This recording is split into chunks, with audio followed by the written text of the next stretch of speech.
One of the biggest stories in the first few weeks of the season for the New York Mets has been the emergence of first baseman Pete Alonso. The Mets opted not to play the service time game when Alonso, their top slugging prospect, bringing him north with the team on opening day when he was their best option at first base. Alonso has rewarded the team's decision in spades, being one of the most productive players in the league and showing why service time considerations are counterproductive when it comes to winning.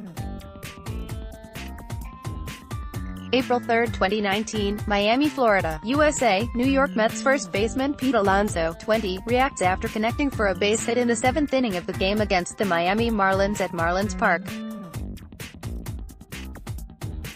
Mandatory credit, Sam Navarro. USA Today Sports. Over the Mets' first 12 games, Alonso is leading the team in batting average, .378, home runs, 6, and RBIs, 17. The Mets have coincidentally going 8-4 in those games, climbing to the top of the very competitive National League East despite a very challenging schedule. Alonso has played a significant role in many of those wins, including last night's victory over the Braves, where he delivered the most jaw-dropping homer of the year to date.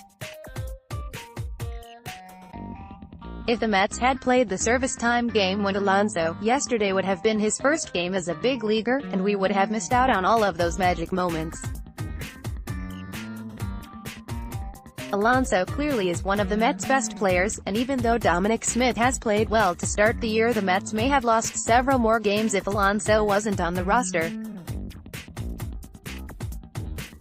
Brodie Van Wagenen made a point earlier this offseason that games in April matter just as much as games in September, and bringing Alonso up now could be the difference between the Mets being in a playoff race or falling out of one at the end. Sacrificing any part of 2019, when the Mets were hoping to make a playoff run this season, for a year of club control in 2025 doesn't make much sense.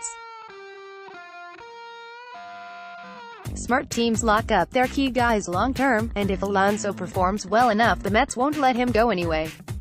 This move is also smart as it shows, along with the team's recent extension for Jacob deGrom, that the Mets value winning more than saving a couple of bucks, which could help attract more free agents to Queens given the current climate in the sport.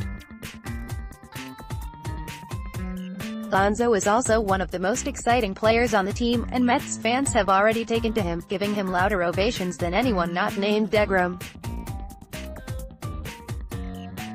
The massive homers certainly help, as Alonso is now putting on power displays comparable to the ones Giancarlo Stanton and Aaron Judge do in the Bronx. Alonso is also showing that he isn't just a slugger, going the other way frequently and finding ways to put the ball in play, making him a potentially huge threat for the Mets lineup.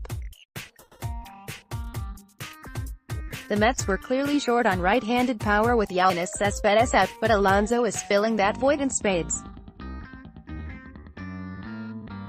It's too early to make any bold pronouncements on Alonso's future, but it's crazy to think that we would have missed these first 2.5 weeks of his career over a year of club control in 2025. The Mets clearly look smart for ignoring those issues, and it could be a significant launching point for their season.